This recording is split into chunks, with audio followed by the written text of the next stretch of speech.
आज हम लोग का इकोनॉमिक्स का चैप्टर कौन सा चलेगा आज?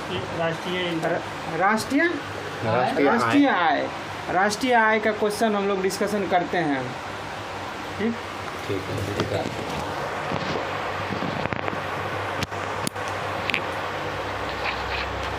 पढ़िए शंभू जी।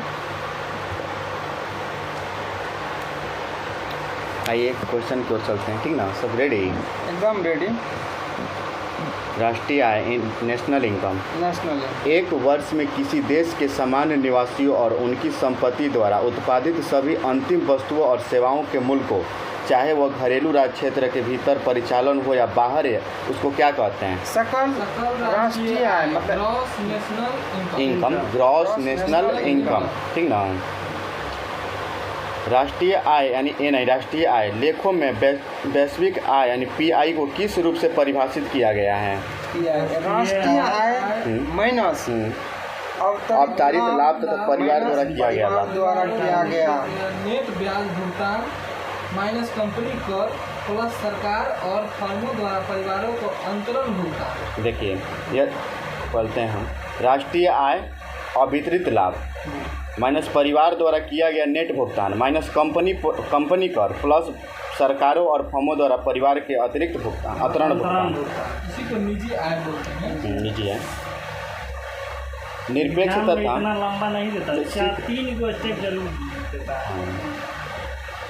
आइए नेक्स्ट। निरपेक्ष तथा प्रति व्यक्ति वास्तविक यानी जीएनपी के वृद्धि आर्थिक विकास की वृद्धि दर का संकेत नहीं करते हैं।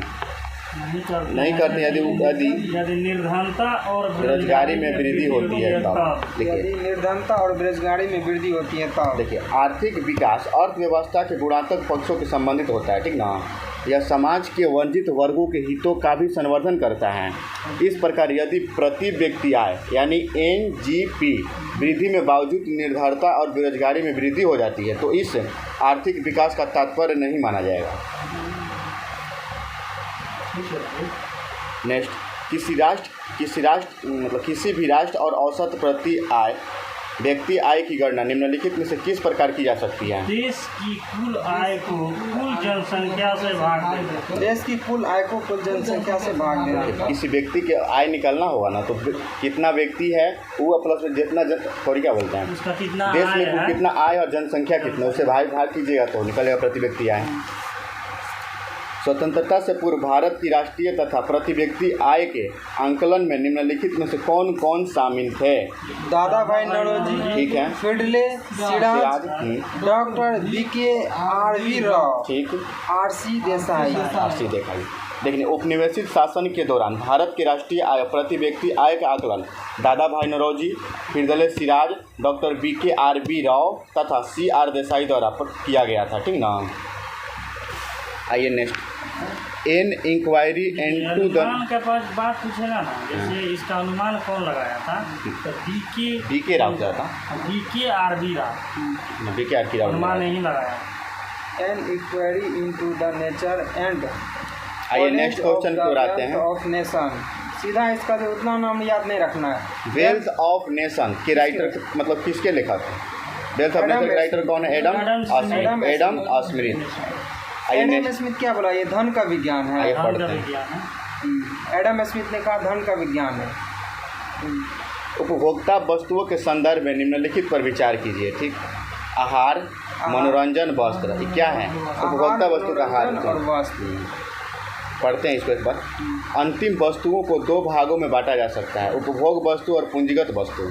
आहार और वस्त्र जैसे वस्तुएं तथा मनोरंजन जैसी सेवाओं का उपभोग इसी समय होता है जब अंतिम उपभोक्ताओं के द्वारा उसके क्रय किया जाता है।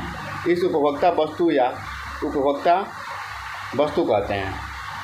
आते हैं नेक्स्ट।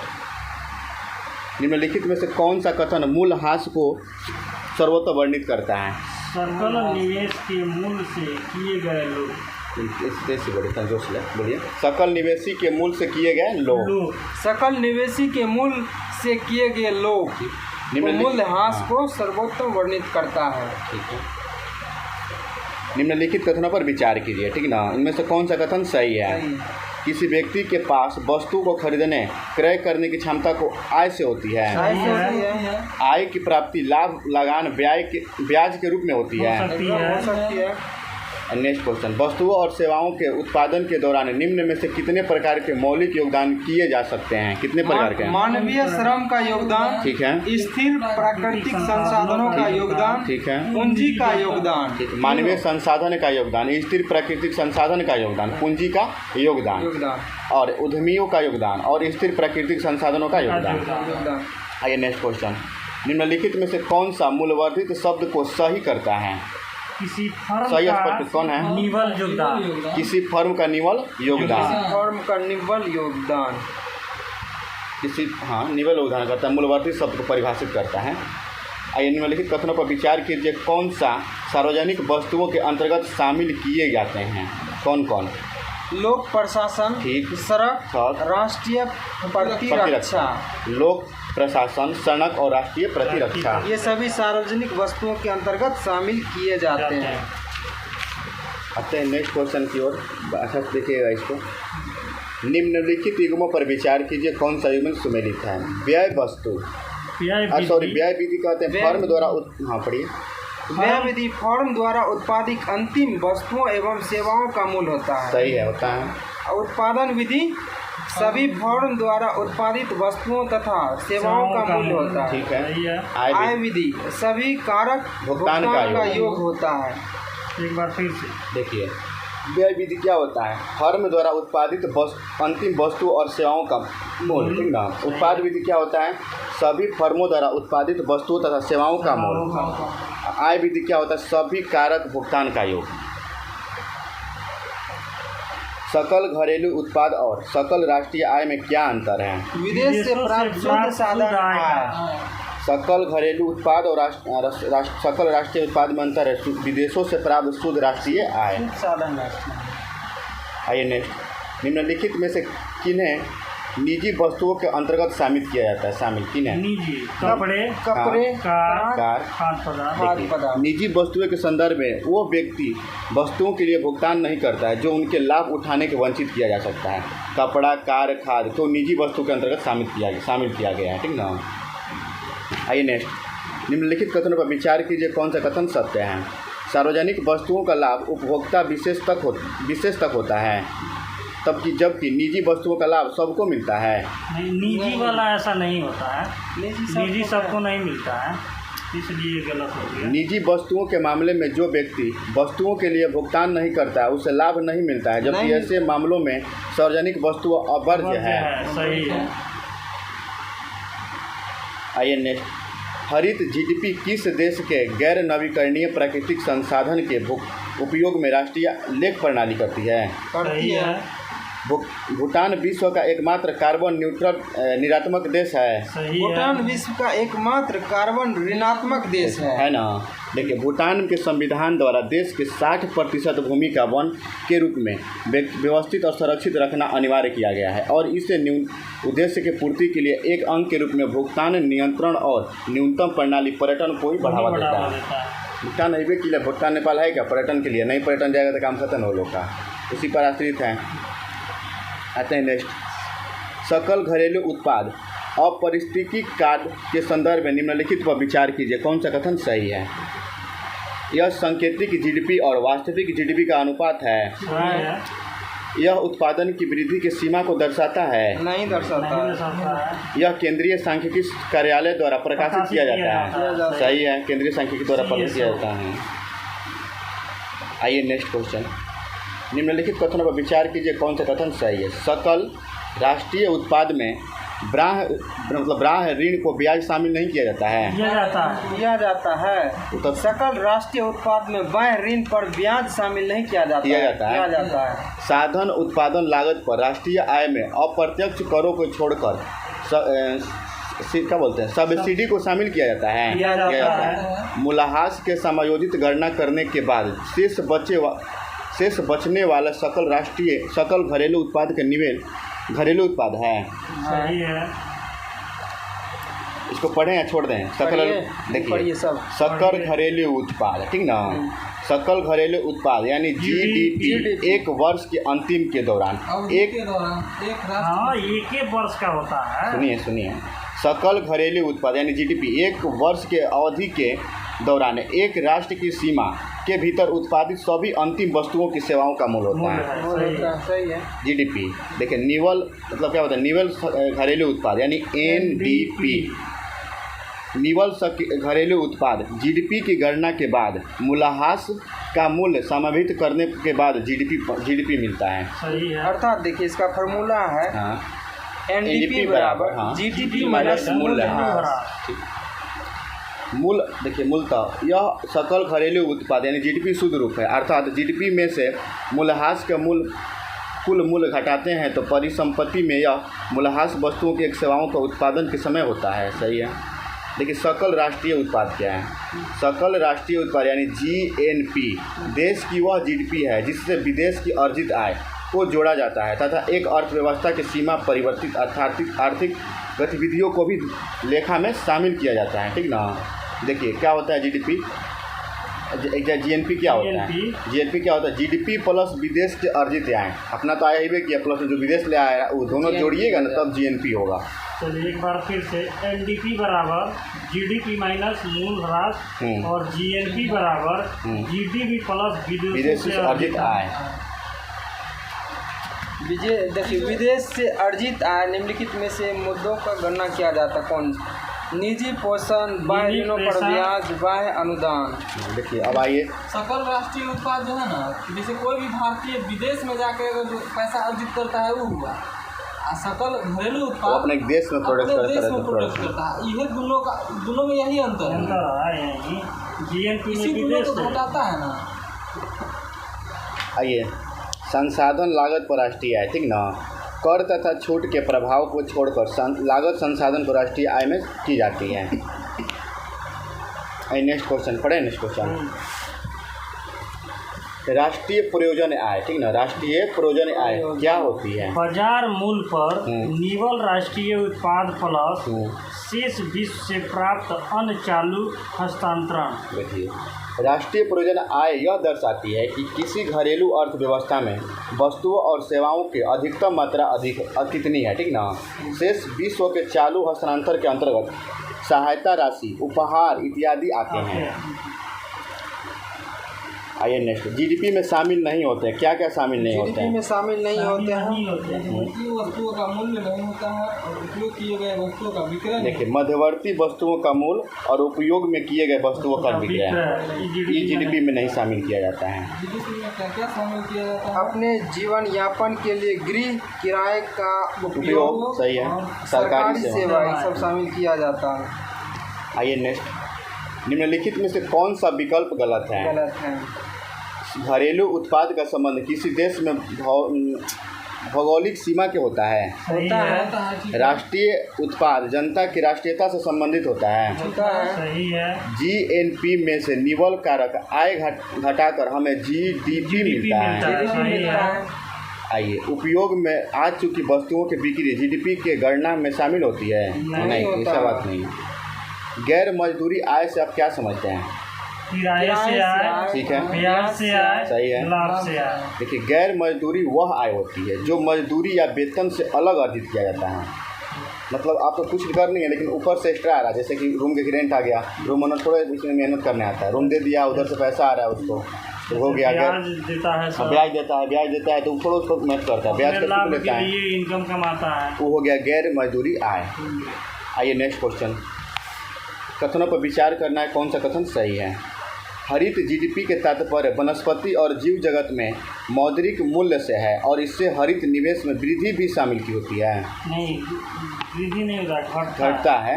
हरित GDP परंपरागत सकल घरेलू उत्पाद होता है जिसे आर्थिक क्रियाकलापों में के पर्यावरणीय लागत के लाभ समायोजित किया जाता है। सही है। चीन ने बहुत पहले 2004 में ही यह घोषणा की थी कि चीन के GDP सूचकांक के साथ हरित GDP का भी प्रकाशन किया जाएगा। 2004 में ही किया था। 2004 में, 2007 स्टार्ट भी कर दिया था। 2007 में इस प्रयास को ठप्पर कर दिया, ठीक ना। आते हैं नेक्स्ट, व्यक्तिगत आय प्राप्त करने के लिए राष्ट्रीय आय में से निम्नलिखित में से क्या घटाया जाता है? निगम कर, ठीक है, वितरित लाभ, ठीक है, उद्यमों एवं सरकार को परिवार द्वारा भुगतान किया गया निवेश ब्याज। एवं सरकार देखिए राष्ट्रीय को आय द्वारा भुगतान किया जाने वाला ब्याज सभी ना। नेक्स्ट, निम्नलिखित में से कौन से राष्ट्रीय आय का अंग हो सकता है? स्वयं अधिकृत घर का आरोपित कर, मतलब देखिए स्वयं अधिकृत घर पर मतलब मेरा खुद का घर है, हम उस पर से कर ले रहे हैं। देखिए मध्यवर्ती वस्तुओं का मूल अर्थात ऐसी वस्तुएं जिनका उत्पादन के लिए आगे भी उपयोग किया जा सकता है और उपयोग में लाई जा सकती है। वस्तुओं की बिक्री को राष्ट्रीय आय में गणना में शामिल नहीं किया जाता ताकि दोहरी गणना हो सके। देखिए जीडीपी गणना में ऋणात्मक बाहतम शामिल नहीं होता, लेकिन इसमें अपने घर से प्राप्त किराए को सम्मिलित किया जा सकता है। नहीं समझ, राष्ट्रीय आय में हो सकता है जैसे कि जीडीपी, जिससे कोई रेंट लेता है ना तो जीडीपी में अंतर ना आएगा, वो राष्ट्रीय आय के ना अंतर आएगा। वो राष्ट्रीय आय में आएगा। वो किसी से रेंट ले रहा है, रूम रेंट चाहे जो भी अंतिम रूप से आखिर किसी से प्रोडक्ट मतलब ले रहा है तो राष्ट्रीय आय ना ले रहा है। वो अपना खुद का घर है, उसे जो जिस किराए पर दिया उसे आय ले रहा है। वो मतलब लास्ट वस्तु पे ही लास्ट वस्तु पर ले ही रहा है ना, वो किराया ले रहा है। लास्ट वस्तु पे ले रहा है।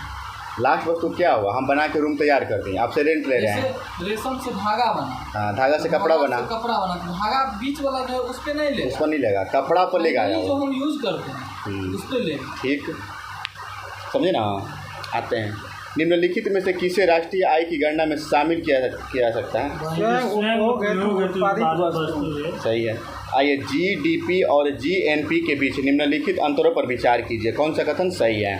ठीक ना। जीडीपी कितना उत्पादन हुआ पर विचार करता है, जबकि जीएनपी कौन उत्पादन कर रहा है पर।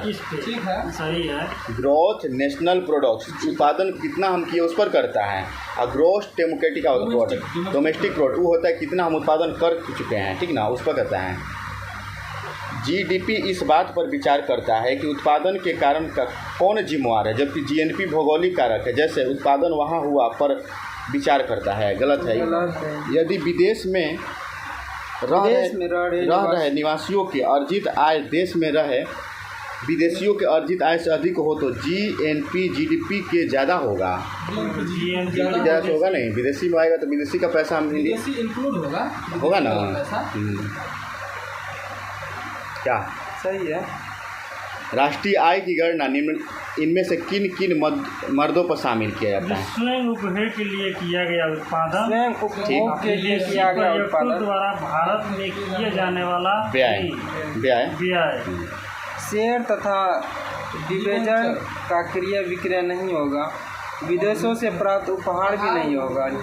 राष्ट्रीय जीडीपी क्वेश्चन हम लोग राष्ट्रीय आय के पढ़े, तीनों में स्वयं से किया गया उत्पादन। आइए नेक्स्ट, किसी अर्थव्यवस्था में मांग निश्चित रूप से बढ़ती है यदि क्या प्रति व्यक्ति आय में वृद्धि हो। सही बात है, जब राष्ट्रीय आय में मांग होबे करेगा तो मांग में वृद्धि मतलब आय आप ज़्यादा कमाइएगा तो पैसा आप ज़्यादा भी तो खरीदिएगा ना, कोई भी चीज़ अपना आवश्यकता अनुसार खरीदिएगा ना। यदि किसी अर्थव्यवस्था में प्रति व्यक्ति आय में वृद्धि हो रही हो तो मांग निश्चित रूप से बढ़ेगी। आवश्यकता जरूर बढ़ेगी, क्या ना बढ़ेगी, पैसा आएगा तब ना सब्सिडी लेंगे, पुमा के जूता लेंगे, घड़ी लिए देख रहे हैं, फास्टैग का घड़ी लिए हैं। बात वही है, इनकम बढ़ेगा तो इनकम बढ़ा है। आइए आते हैं, राष्ट्रीय आय लेखांकन में निम्नलिखित में से किसे हस्तांतरण आय नहीं माना जाएगा? किसे नहीं माना जाएगा? तो देखिए क्या है, कर्मचारी भविष्य निधि में नियोक्ता का अंशदान नहीं माना। राष्ट्रीय आय देखिए क्या बोल रहा है, कर्मचारी भविष्य निधि यानी क्या बोलते हैं, मंचुअन क्या बोलते हैं, पीएफ बोलता है ना, जो लास्ट में जो होता है उसका जो उसको थोड़ा जोड़ा जाएगा, वो तो अपना काट के उसमें डाल दिया है भाई, तो उसमें राष्ट्रीय आय में थोड़ा होगा, तुम्हें होगा थोड़ा ही होगा। शशि जी हम बचत कर रहे हैं, पेंशन हो गया, बचत मिल रहा है तो राष्ट्रीय आय में थोड़ा गणना होगा। देखिए पढ़ते हैं इसके बारे में। ऐसी आय जो कर्मचारी तथा नियोक्ता के बीच सेवा अनुबंध के भाग नहीं हो हस्तांतर आय कहलाती है। यह आय बिना सेवा के ही प्राप्त की जाती है, जो मिलता है उसको फिर सेवा थोड़ा करता है उसको। जिसे कोई आप मानते हैं टीचर से रिटायर किए, आपको पेंशन जो मिलता है उसके बाद थोड़ा आप जॉब करते हैं, जो देता है वो नहीं जोड़ाता है उसमें, ठीक ना। सकल घरेलू उत्पाद अब अस्फीति कारक के संदर्भ में निम्नलिखित कथनों पर विचार कीजिए, कौन सा कथन सही है। यह नाममात्र जीडीपी और वास्तविक जीडीपी का अनुपात होता है। सही है। यह मूल व्यवहार की एक सीमित माप है, क्योंकि इसमें अंतर्गत देश के उत्पादित सभी वस्तुएं शामिल है या न कि सेवाएं। ये गलत है, न कि सेवा भी तो हो सकता है इसमें। और ये लास्ट वाला देखिए, नामित जीडीपी की गणना चालू कीमतों के आधार पर की जाती है, वही वास्तविक जीडीपी की स्थिति स्थिर कीमतों पर की जाती है। स्थिर की कीमतों पर की जाती है। आए नेक्स्ट आए। किसी देश की अर्थव्यवस्था के राष्ट्रीय आय का लेखांकन किया जा सकता है किसके द्वारा? किसी देश की विशिष्ट आर्थिक उपलब्धियों की पहचान करने के लिए, ठीक है, अर्थव्यवस्था की क्षमताओं और असफलताओं को आकलन हेतु जानकारी प्रदान करने के लिए, सही है, क्रियान्वित की जा रही नीतियों के मूल्यांकन और समीक्षा के लिए, वस्तुनिष्ठ आधार प्रदान करने के लिए। तीनों ठीक है राजू जी। तीनों सही है। निम्नलिखित कथनों पर विचार कीजिए, कौन सा कथन सही है। मध्यवर्ती वस्तुओं का उपयोग अन्य वस्तुओं के उत्पादन के लिए किया जाता है। किसी अंतिम उत्पाद के विनिर्माण की मध्यवर्ती वस्तुएं उत्पादन की एक चरण से दूसरे चरण तक स्थानांतरित होती है। जीडीपी को मापने के लिए केवल अंतिम वस्तुओं के मूल्य का शामिल किया जाता है। अंतिम वस्तु एक वर्ष में जो अंतिम वस्तु होती है वही नापा सही है। तो पढ़ें कि आगे बढ़ें। पर्यावरण के लिए खुलापन व्यापार के लिए खुलापन को सामान्य मापा जाता है किससे? सकल घरेलू उत्पाद पर निर्यात आयात के योग से। सकल घरेलू उत्पाद पर निर्यात आयात के योग से। निम्नलिखित में से कौन सा कारक आय का घटक नहीं है? आय का घटक नहीं है, निगम कर। निम्नलिखित में से कौन सा कारक आय का घटक नहीं है? निगम कर नहीं है। देखिए, उत्पादन के कारक की सेवाओं की बिक्री के प्राप्त आय कारक आय कहलाती है, ठीक ना। उत्पादन के कारक उन लागतों को दर्शाती है जिनका उपयोग आर्थिक लाभ अर्जित करने के लिए वस्तुओं या सेवाओं के उत्पादन में किया जाता है। उत्पादन के कारकों के भूमि, श्रम, पूंजी और उद्यमिता शामिल होती है। 5 वस्तु होता है ना। देखिए, कारक कौन कौन से इसमें? कर्मचारी, क्षतिपूर्व, मजदूरी, वेतन और आय, मुनाफा, किराए से प्राप्त आय, ब्याज, मिश्रित आय, ये सब है, ठीक ना। जीडीपी अस्फीति के कारण निम्नलिखित कथनों पर विचार कीजिए, कौन सा कथन सही है? अस्फीति, हाँ, कौन सा कथन सही है? इसे वास्तविक जीडीपी को सांकेतिक जीडीपी के से परिविभाजित का होता है, विभाजित कर प्राप्त लाभ को 100 गुना से बढ़ जाता है। ये सब गलत है। वह मुद्रास्फीति का एकमात्र कारक है, ठीक ना। मुद्रास्फीति कब होता है? जब मार्केट में पैसा बढ़ जाता है तो अस्फीति कहलाता है। कोई भी चीज़ का बढ़ जाना, मूल्य बढ़ गया, अस्फीति कहलाएगा। ये जो दिया हुआ है ना 2 नंबर में 100 से गुना तो किया जाता है, लेकिन ये जो वास्तविक जीडीपी को सांकेतिक जीडीपी से विभाजित जो किया जाता है, विभाजित नहीं किया जाता है। इसको सांकेतिक जीडीपी को वास्तविक जीडीपी से विभाजित, सांकेतिक जीडीपी को वास्तविक जीडीपी से डिवाइड किया जाता है, फिर 100 से गुना किया जाता है। सांकेतिक जीडीपी बटा वास्तविक जीडीपी गुने 100। आते हैं नेक्स्ट आइए। परिवार को व्यवस्थित आय की गणना के लिए निम्नलिखित में से किन्हें राष्ट्रीय आय में से घटाना अनिवार्य है? परिवार द्वारा की गई निवल आएगी, और वितरित लाभ, ठीक है, और निगम पूछता है कि भारत सरकार का सबसे ज़्यादा आय किससे होता है? निगम पर। Corporate tax. यदि प्रति व्यक्ति उपभोग और प्रति व्यक्ति आय के बीच संबंध उपभोग और उच्च लोच का दर्शाता है तो इसका क्या अर्थ होता है? प्रति व्यक्ति उपभोग की वृद्धि दर प्रति व्यक्ति आय के लगभग समान होगा, ठीक है। जब प्रति व्यक्ति आय खपत और प्रति व्यक्ति आय के बीच का संबंध खपत और बहुत अधिक लोच को दर्शाता है तो प्रति व्यक्ति उपभोग की वृद्धि कर प्रति व्यक्ति आय के लगभग समान होता है। निम्नलिखित कथनों में से कौन सा कथन सही है? पढ़ना बताइए, कौन सा कथन सही कथन का चयन करना है। अनुदान एक भुगतान है जो सरकार एक वस्तु के निर्माता को उस वस्तु के बाजार मूल्य के पूरक के लिए प्रदान करती है। सही है। अनुदान उपभोक्ता कीमतों के कम रखते हुए घरेलू उत्पादनों के लिए उच्च आय को बनाए रखता है। सही है। राष्ट्रीय आय की गणना में बाजार मूल्य पर NNP में अनुदान को शामिल किया जाता है। किया जाता है। हमें किया जाएगा।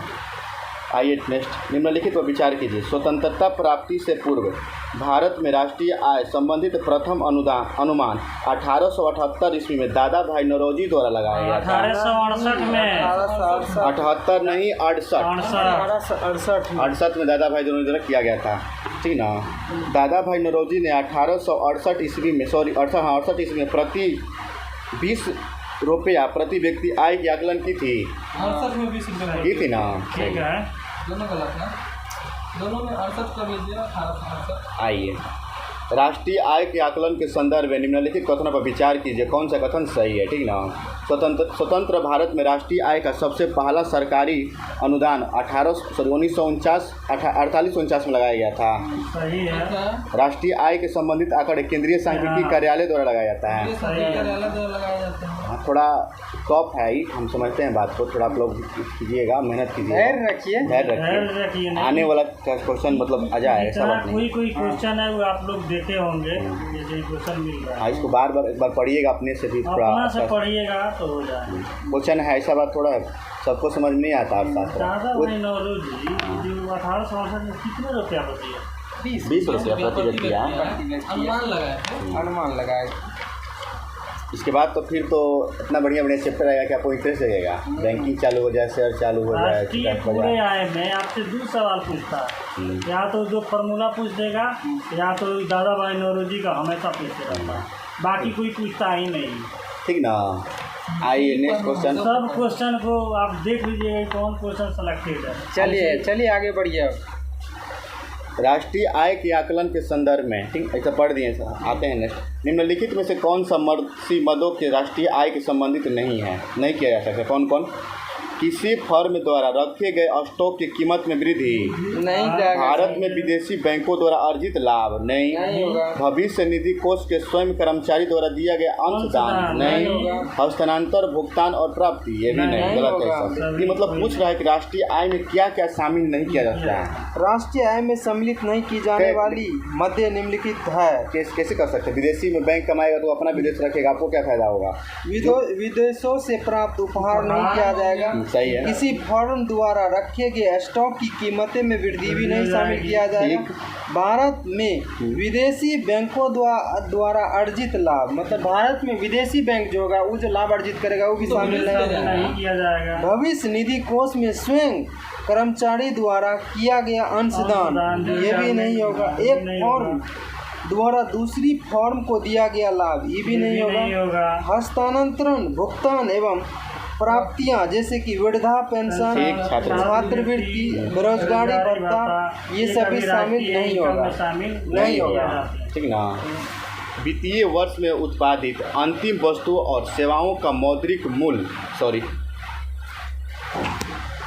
आइए नेक्स्ट क्वेश्चन पढ़े हैं। अगला निम्नलिखित में से कौन से मर्द राष्ट्रीय आय को सम्मिलित, मतलब कौन कौन से राष्ट्रीय आय में शामिल किया जाता है? बताइए कौन कौन किया जाता है। आप डिस्कशन डायरेक्ट पढ़िए। विदेशों में डिस्कशन राष्ट्रीय आय में सम्मिलित की जाने वाली मध्य निम्नलिखित है। वित्तीय वर्ष में उत्पादित अंतिम वस्तुओं और सेवाओं का मौद्रिक मूल्य सही है। बेकर्स कमीशन है, बोकर्स कमीशन भी होगा। सरकार द्वारा नागरिकों को प्रदान की जाने वाली निःशुल्क सेवा भी है। कंपनी द्वारा दिया जाने वाला लाभ भी होगा। भविष्य निधि कोष में मालिकों द्वारा किया गया अंशदान द्वारा किया गया अंशदान दिया गया। ठीक है। कर्मचारी द्वारा नहीं, मालिक द्वारा। संसद सदस्यों को दिया जाने वाला भत्ता काफी आसान, ये भी है। विदेशों में स्थित भारतीय बैंकों की शाखा द्वारा अर्जित लाभ करेगा। अपना इंडिया क्या है, विदेश कमाएगा तो GDP भारत के ना बढ़ेगा। हाँ, भारत बढ़ेगा। आए नेक्स्ट शशि जी, राजू जी, क्या बोल रहे हैं, बोलिए। एनर्जेटिक में रहिए, पूछिएगा। राष्ट्रीय आय के संदर्भ में निम्नलिखित कथनों पर विचार कीजिए, कौन सा कथन सही नहीं है? वर्ष 2015 में भारतीय रिजर्व बैंक द्वारा देश के आर्थिक गतिविधियों के मापन हेतु सकल घरेलू उत्पाद का प्रयोग करने का निर्णय लिया गया था। नहीं लिया गया था, 2018 में 2018 में लिया गया था। सही है, पकड़ते रहिए आप लोग। सकल घरेलू उत्पाद पद्धति में विश्व के विभिन्न अर्थव्यवस्थाओं के बीच तुलनात्मक अध्ययन करना काफ़ी आसान हो जाता है। काफ़ी आसान हो जाता है। सकल घरेलू उत्पाद पद्धति से विश्व की विभिन्न अर्थव्यवस्थाओं के बीच तुलनात्मक अध्ययन करना काफ़ी आसान हो जाता है, मतलब जीडीपी प्लस। ठीक ना। आते हैं नेक्स्ट क्वेश्चन की ओर। क्या शशि जी? निम्नलिखित में से कौन सी मर्द आय वृद्धि द्वारा राष्ट्रीय आय के मापन में सम्मिलित नहीं की जाती? देखिए, इससे पहले वाला क्वेश्चन था, ठीक ना। वृद्धा पेंशन, बेरोजगारी भत्ता, छात्रवृत्ति, सेवानिवृत्ति पेंशन। सेवानिवृत्ति पेंशन हो जाएगा। सेवानिवृत्ति पेंशन में मालिकों द्वारा न किया जाएगा। सही है। क्या कहना है? वृद्धा पेंशन नहीं है, बेरोजगारी भत्ता नहीं है, छात्रवृत्ति नहीं है। राष्ट्रीय आय समिति के संदर्भ में निम्नलिखित कथनों पर विचार कीजिए, कौन सा कथन सही है। इसका स्थापना मतलब राष्ट्रीय आय का स्थापना 1950 में BKR राव की अध्यक्षता में किया गया था। नहीं, 1949 में प्रोफेसर PC महालनोबिस की अध्यक्षता में राष्ट्रीय आय समिति का गठन किया गया था। बहुत बढ़िया। 1949 में PC महालनोबिस। ठीक। नेक्स्ट, इस जो कि सुनिए, जो कि द्वितीय पंचवर्षीय योजना से संबंधित योजना कारक है। हाँ। इस समिति ने अप्रैल 1951 में वित्तीय वर्ष 1948-49 के लिए देश के राष्ट्रीय आय रूप 8650 करोड़ रुपया प्रति व्यक्ति आय और 246.9 बताई थी। सही है। देखिए, इसका एक वर्ड हम पढ़ दिए हैं इसको। सही है। हाँ, सही है वाला फिर से एक बार। इस समिति ने अप्रैल 1951 में वित्तीय वर्ष 1948 से 1949 के लिए देश की राष्ट्रीय आय 8650 करोड़ तथा प्रति व्यक्ति आय 246.9 बताई थी। सही है। सही। किसने इसका स्थापना किया था? PC महालनोबिस ने 1949 में। 1849 हम जोन से पढ़ लिए हैं ना हिस्ट्री। 1849, 1749 बार बार याद आया है। यदि आय को मापने के दौरान निम्नलिखित में से कौन सी कठिनाई होती है? क्या क्या कठिनाई होती है? अमुद्रीकृत वस्तुओं और सेवाओं का मूल्य। सही है। राष्ट्रीय आय को मापने की अनेक विधियां। एकदम सही है। दोहरी गणना और मध्यवर्ती वस्तुओं की मूल संबंधी समस्या। हाँ। मूल ह्रास के मूल्यांकन की समस्या। ठीक है। और स्टॉक के मूल्यांकन की समस्या भी है इसमें। समस्या को अपना स्टॉक में रख ले तो कैसे गनाएगा? 10 क्वेश्चन और है। स्टॉक वाला को नहीं लेना है, जो हम मतलब उपयोग करने लायक है हम लोग को, उसी सब को लेना है। अगर स्टॉक करके रखा हुआ है उससे कैसे गना करेगा? उससे कोई मतलब नहीं है। आते हैं। नहीं तो बोल रहे हैं, रख ले रहेगा तो चलिए दोस्तों, घर बनाए रखें। ज़्यादा रखें। 10 क्वेश्चन आते हैं और नेक्स्ट राष्ट्रीय क्वेश्चन इनकम पे। का। आइए विचार करना कौन सही है। सकल राष्ट्रीय उत्पाद में से मूल्यह्रास को घटाकर राष्ट्रीय उत्पादन प्राप्त किया जाता है। सही है। प्रति व्यक्ति आय किसी देश के जीवन स्तर को प्रतिबिंबित करती है। क्या राजू, करती है ना? करती है। उत्पादन विधि द्वारा राष्ट्रीय आय की गणना के संदर्भ में निम्नलिखित कथनों पर विचार कीजिए, कौन सा कथन सही है? सही है। आइए, इसके अंतर्गत पुरानी वस्तुओं की क्रय विक्रय को शामिल किया जाता है। नहीं किया जाता है। इसके अंतर्गत माध्यमिक वस्तुओं का मूल्य नहीं जोड़ा जाता है। नहीं जोड़ा जाता है। यही सही है। सही है। आय नेक्स्ट, राष्ट्रीय आय की गणना में व्यय विधि के संदर्भ में निम्नलिखित कथनों पर विचार कीजिए, कौन सा कथन सही है? इसके अंतर्गत राष्ट्रीय आय कुल उपभोग तथा कुल बचत का योग होता है। सही है। इसके अंतर्गत शेयर और ब्रांडों पर किया गया व्यय राष्ट्रीय आय में शामिल किया जाता है। नहीं शामिल किया जाता है। क्वेश्चन ये ठीक लगा लीजिए, अच्छा क्वेश्चन है सब। ठीक। देखिए, यह व्यय के अंतर्गत राष्ट्रीय आय की गणना करते समय शेयर तथा ब्रांडों पर किया गया व्यय राष्ट्रीय आय में सम्मिलित नहीं किया जाता है। एक देश के घरेलू आर्थिक सीमा से सम्मिलित होती है। निम्नलिखित पर सही कथन का क्या क्या सीमा से सम्मिलित होती है? भौगोलिक सीमा होती है, राजनीतिक सीमा, सामुद्रिक सीमा, वायुमंडलीय सीमा। देखिए, किसी देश की घरेलू आर्थिक सीमा के अंतर्गत देश के भौगोलिक सीमा, राजनीतिक सीमा, सामुदायिक सीमा, वायुमंडलीय सीमा सीमांगत जल क्षेत्र एवं शेष विदेश के सीमांगत विदेशी अंतः देश क्षेत्र जैसे दूतावास्थान, सैनिक अड्डे इत्यादि शामिल होते किया हैं। जाता है। आते हैं नेक्स्ट क्वेश्चन की ओर। एक खुली हुई अर्थव्यवस्था में अर्थव्यवस्था को राष्ट्रीय आय, वाई से इंगित करते हैं इसको। आय को वाई है, जहाँ क्या बोलते हैं CIGFM क्या है ये पूछ रहा उपभोक्ता है। निवेश। एक ट्रिक मैथमेटिक कैलकुलेशन क्वेश्चन है, ठीक ना। हाँ। ये मैथ लेवल से बने। देखो y बराबर C+1 + G + x - m, ठीक ना। इसका देखे अर्थात निवेश आय निकाला जाता है। C को जो है ना, C को उपभोग माना है, हाँ, y को राष्ट्रीय आय माना है। I को निवेश, हाँ, आई को निवेश G को माना। सरकारी खर्च, X को कुल निर्यात, M को कुल आयात। मतलब राष्ट्रीय आय बराबर क्या होगा? राष्ट्रीय वाई आय बराबर y बराबर वही होगा। हाँ, राष्ट्रीय आय मतलब Y बराबर हो जाएगा प्लस आई प्लस जी नहीं है, उपभोग प्लस निवेश, उपभोग प्लस निवेश प्लस सरकारी एक खर्च। मिनट बोलिए, बोलिए का। राष्ट्रीय आय बराबर होगा हाँ, उपभोग व्यय, हाँ, उपभोग व्यय प्लस निवेश व्यय चलिए, इसको तथा सरकारी खर्च को निर्यात व आयात के अंतर से जोड़कर राष्ट्रीय आय की प्राप्ति की जाएगी। यानी सी को उपभोग व्यय, आई को निवेश व्यय, जी को गवर्नमेंट खर्चा प्लस एक्स को एक्सपेंडिचर और निर्यात आयात, एम को आयात। ठीक है, पढ़ें आगे। यदि एक दी हुई समावधि में कीमतों तथा मौद्रिक आय दोनों दोगुनी हो जाए तो वास्तविक आय क्या होगा? अपरिवर्तित होगा। दोनों दुगुनी हो जाएगा तो अपरिवर्तित रहेगा। देखिए, एक दी हुई समावधि की कीमत तथा मौद्रिक आय दोनों दोगुनी हो जाए तो इसमें वास्तविक आय पर कोई प्रभाव नहीं पड़ेगा। निम्न कारकों में GNP यानी सकल राष्ट्रीय उत्पाद के श्रम में भागीदारी कम होती है। किसकी? कीमतों की तुलना में मजदूरी कम है तब। जो ऊपर वाला क्वेश्चन था ना, वो सेट में क्वेश्चन था। हाँ, ट्यूशन क्लास में आइए नेक्स्ट। 1949 में भारत सरकार द्वारा नियुक्त राष्ट्रीय आय समिति का अध्यक्ष किसे बनाया गया? अभी फिलहाल में पढ़े हैं पीछे, ठीक ना। किसी महालोवेस कितना इनकम? 4650 करोड़ रुपया। और राष्ट्रीय आय कितना? 246.9 प्रति व्यक्ति आय। सही बोले हो? 8650 हम छः बोले हैं। 46 सॉरी 8650 करोड़ और 246.9 करोड़ प्रति व्यक्ति आय। देखिए, स्वतंत्रता पश्चात भारत सरकार ने राष्ट्रीय आय का अनुमान लगाया, जिसे 4 अगस्त 1949 को राष्ट्रीय आय समिति का गठन किया गया, जिसका अध्यक्ष PC महालोविस को बनाया गया था। इस साथ में कौन कौन थे? छोड़िए आगे। 90वें के दशक के सकल राष्ट्रीय उत्पाद में अधिकतम वृद्धि वर्ष कब मनाई गई थी? 96-97। कितना GDP का बढ़ोतरी हुआ था? 7.5%। निम्नलिखित में से कौन लॉरेंज वक्र को मापता? बहुत बढ़िया क्वेश्चन।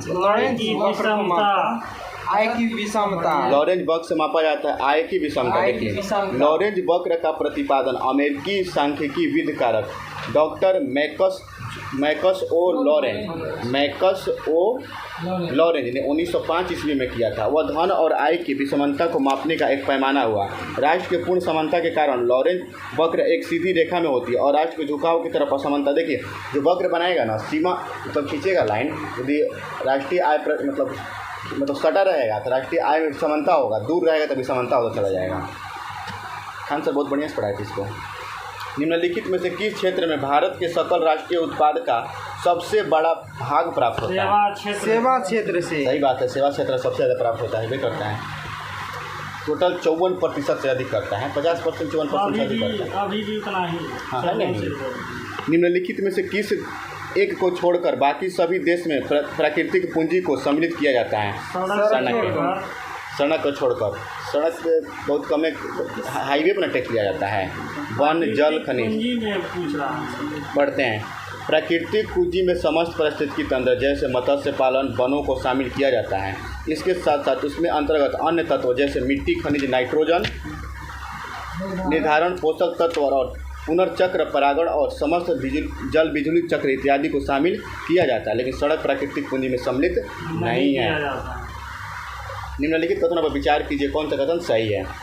उपकर करदाता द्वारा अदा किए जाने वाले मूल कर पर लगाया गया एक अतिरिक्त कर होता है। होता है। उपकार सरकार के लिए राजस्व का एक अस्थायी स्रोत है। नहीं, उपकार नहीं, उपकार नहीं होता है। निम्नलिखित पर विचार कीजिए कौन सही है। सकल घरेलू उत्पाद यानी जीडीपी मांग पक्ष में अर्थव्यवस्था की स्थिति को दर्शाता है। सकल मूल्य पद्धति यानी जीवीए आपूर्ति पक्ष की अर्थव्यवस्था को स्थिर को दर्शाता है। आपूर्ति पक्ष से अर्थव्यवस्था की स्थिति को दर्शाता है। ठीक है, हम लोग का इनकम टैक्स चैप्टर खत्म हो गया। नेक्स्ट